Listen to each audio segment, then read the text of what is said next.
کمونستان په قدرت کې.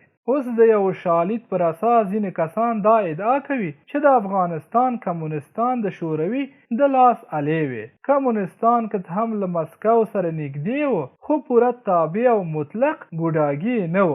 شوروي د افغانستان د نظامی پرسونل دریمه برخه او د هوایي ځواکونو نیم پرسونل په خپلو لاسونو روزلي و. شوروي د دې مسلکي او تخنیکي کسانو په تربیه کولو چې د حکومت په مهمو موقفونو کې دندې درلودلې خپل افکار او دوکتورین دوی ته ور تلقین او انتقال کړي وو او ځینې د KGB له مستقیمې حمایې څخه برخمن وو. د ثور کودتا مخکې له مخکې طراحي شوې وه او KGB له پخوا هم ور باندې خبره وه، خو دا چې آیا شوروي مستقیمه په کودتا کې ونډه لرله که نه اوس هم د تاریخ پوهانو لپاره د بحث وړ موضوع ده. په 1980 میلادي کال پر افغانستان د شوروي د یرغل په اړه د CIA پر جسدونو یوه څېړنه په ډاګه کوي چې د دې په اړه چې شوروي په دې کودتا کې برخه اخیستې کوم شواهد نشته. خو دا پوښتنه تل کېږي چې شوروي له دې کېدونکې کودتا څخه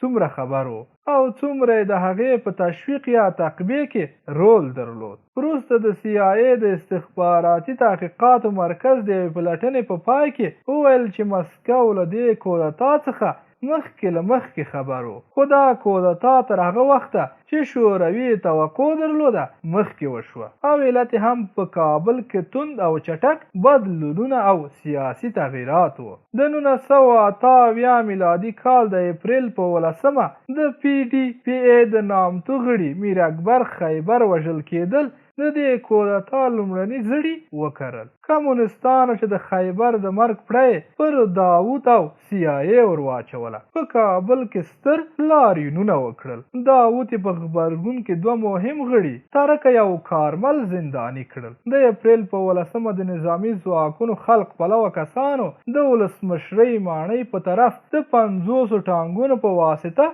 هجوم وروړ او د هوایي ځواکونو لخوا هم ملاتړ وشو. سبا ته داوود د خپلې کورنۍ له 10 نورو غړو سره ووژل شو او په یو پټ ډله ییز قبر کې ښخ کړی شو. داوود چې غوښتل د کودتا کوونکو په مقابل کې مقاومت وکړي د مرمیو باران پرې شوی و. نور محمد ترکی د خلق د ګوند د رهبر په توګه د افغانستان نوی ولسمشر او لومړی وزیر شو. بابرک کارمل د لومړي وزیر د مرستیال او حفیظ الله امین د بهرنیو چارو وزیر وګمارل شول. د خلق او پرچم د یو ځای کېدو او اتحاد خوب زیاد ونه پایې. ترکی په 1919 میلادي کال کې زیږېدلی و. پلار یې د مالدارۍ تجارت درلود. نوموړی د 1913 میلادي کلونو په اوږدو کې د هند په ممبئی کې اوسېدو او هلته د هند کمونیستي ګوند لخوا جذب شوی و. په 19شپېته میلادي کلونو کې په شوروي کې د ژباړن دنده ترسره کوله، خو احتمالاً د KGB په واسطه هم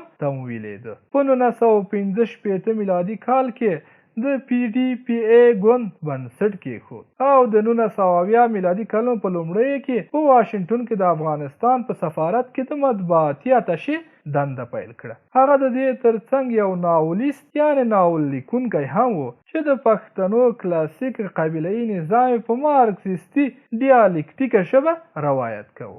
نوی رژیم په ډېره چټکۍ د خپلې اجنډا پر پلي کولو پیل وکړ. خلقیانو غوښتل افغانستان په حد اعظم سرعت او چټکتیا اصلاح او بدل کړي. ښځې او نارینه مساوي اعلان شول. د واده کولو حد اقل عمر د نجونو لپاره 14 او د هلکانو لپاره 18 کاله وټاکل شو. مهر او ولور راښکته شو او نجونو ته د واده په برخه کې لا زیات ازادي ورکړل شوه. په یوې ډېرې ژورې مذهبي ټولنه په ځانګړې توګه د پښتنو په منځ کې د حکومت نوي پالیسۍ او اصلاحات مستقیمه د دین رواجونو او دودونو خلاف و. حکومت دا ځل تصمیم ونیو چې د خلکو په کورونو او داخلي چارو لکه د ودونو په برخه کې هم دخالت وکړي. د دې ترڅنګ په ډېره پراخه کچه د ځمکو اصلاحات هم پیل شول. دولت د ډېرو زیاتو ځمکو په غصبولو سره له اطرافي بزګرانو سره چې د هیواد ګڼ نفوس تشکیلاوه یو ډول بدي او دښمني پیل کړه. د وګړو د زنداني کولو کچه بې حده زیاته شوه. هر څوک به چې غدار یا د نوو اصلاحاتو مخالف وپېژندل شو او یا به شک پرې راغی نیول کېده. په دې توګه یو د ترور او وحشت حکومت رامنځته شو او پر غوړېدلو یې پیل وکړ. په دوم قدم کې خلق له صحنې څخه د پرچم پر محوه کولو پیل وکړ. تاریخ د 1988 میلادي د جولای په لومړیو کې له سیاسي صحنې څخه د حافظ الله امین د لرې کولو لپاره نوموړی د چکسلواکیا د سفیر په توګه پراګ یعنې د چک پلازمینې ته واستوه. د پرچمیانو لخوا جوړې شوې دسیسې کشف او شنډې شوې او کلیدي مشران محاکمه شول. کله چې حکومت نور هم د افراد لمنه ونیوله نو د افغانستان ملي تور سور شین درې رنګه بیرغ په سره رنګه بیرغ تبدیل کړ چې د کیڼ اړخ په پورتنۍ برخه کې یو طلایي نښه او په منځنۍ برخه کې د خلق کلمه لیکل شوې وه. مسکو د کودتا هرکلی وکړ او فوراً ترکه یې په رسمیت وپېژانده. حافظ الله امین د 1988 میلادي په مې میاشت کې مسکو ته ولاړ چې هلته د یو کمونیستي ورور او رهبر په توګه چلن ورسره وشو. نوې کومکي پروژې پرته له کوم ځنډ اعلان شوې. کله چې د تاریخ او شوروي ترمنځ دوستۍ تړون لاسلیک شو زرګونه شوروي متخصصین او مشاورین افغانستان ته د PDPA د ګوندونو ترمنځ د اختلافاتو د ختمولو لپاره واستول شو. د شوروي نظامي حضور په افغانستان کې 10 چنده زیات شو. د ثور د کودتا په وخت کې چې د شوروي مشاوران او متخصصین 350 تنه وو. د 1909 میلادي د ډسمبر تر یرغل پورې 3000 تنه ته ورسېدل. د دې ترڅنګ 2000 نور پراشوتي ځواکونه هم د بګرام په هوایي ډګر کې ځای پر ځای شول.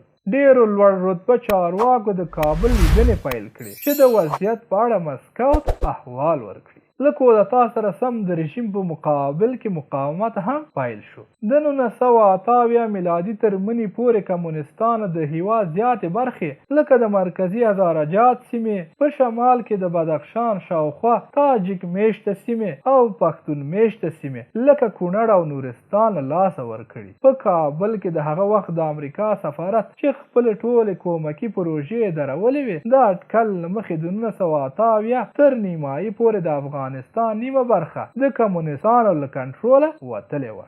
د 1909 میلادي په مارچ کې په هرات کې یو لوی پاڅون شو. له پاڅون سره ټول محلي امنیتي ځواکونو هم یو ځای شول. د روسي مشاورانو کورنۍ هم په دې شورشونو کې ووژل شوې. دا چې څومره کسان ووژل شول اوس هم کره معلومه نه ده. ځینو وویل چې تقریبا 200 روسان پکې ووژل شول خو احتمالا تر دې کم وژل شوي.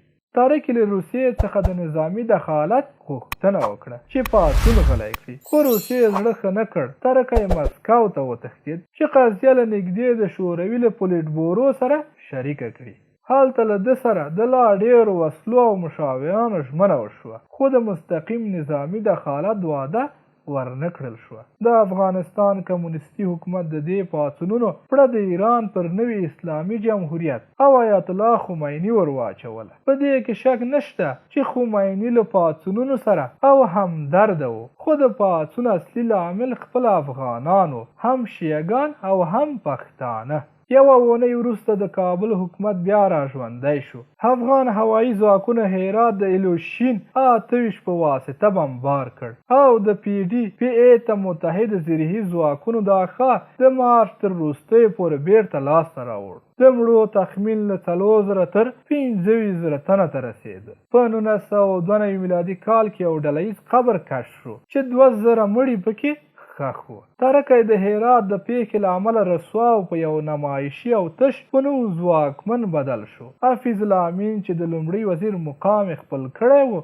د رژیم په ځواکمنه څېره واوښت. خو د 1909 میلادي په ډسمبر کې ترکي یو ځل بیا واک ته د ستنېدلو اراده وکړه. هغه هاوانا، کیوبا او بیا مسکو ته لاړ چې ملاتړ ترلاسه کړي او حافظ الله امین له صحنې لرې کړي. برېزنیف چې حافظ الله امین بې پروا او په PDPA کې بیلتون پلوه شخص ګاڼه ترکه یې وهڅو چې له صحنې لرې کړي. ترکې د امین د لرې کولو لپاره د کودتا له طرحې سره کابل ته راستون شو خو امین مخکې کې له مخکې خبر شوی و او د 1909 میلادي د ډسمبر په 14مه یې د کودتا په کولو له طریقې وار مخکې کړ. روسانو لا هم د ګوند د داخلي کړکېچونو د حل هڅه کوله، خو امین له خپل دفتر نه د طریقې ټول طرفداران ګوښه کړل او د 1909 میلادي د اکتوبر پر 8مه یې د طریقې د اختناق کولو امر ورکړ. د کابل راډیو اعلان وکړ چې ترکه د ورپېښې سختې ناروغۍ له امله چې له پخوا راهیسې یې درلوده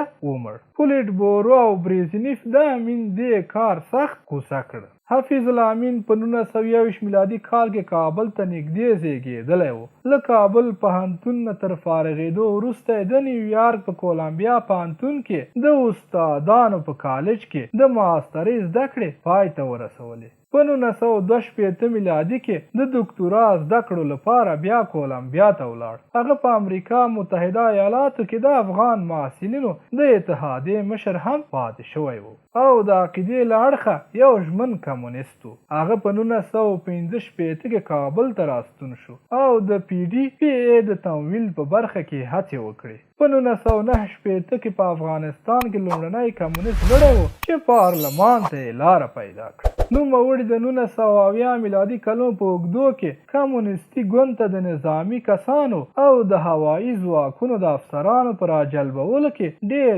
زیار وایست. په دې توګه د ثور په انقلاب کې د اصلي رهبرانو په ډله کې راته. خو امین هم په لرو پرتو سیمو کې د حکومت د رژولو او له پاڅون کوونکو سره د امنیتي ځواکونو د یوځای کېدلو په برخه کې څه ونه شو کړای. د کمونیستانو قدرت د زور پر لوري روان او انقلاب له خطر سره مخ و. صحنه د شوروي یرغل ته چمتو شوې وه. د ډسمبر په منځ کې د امریکا استخباراتي شبکو د ازبکستان په قرارګاه کې چې د شوروي د پراشوتي ځواکونو د قلي اردو حیثیت درلود نامعمول فعالیتونه تشخیص کړل. دا فعالیتونه په حقیقت کې پر افغانستان د یرغل لپاره د شوروي چمتووالی او د 40م سره لښکر زیږنده وه.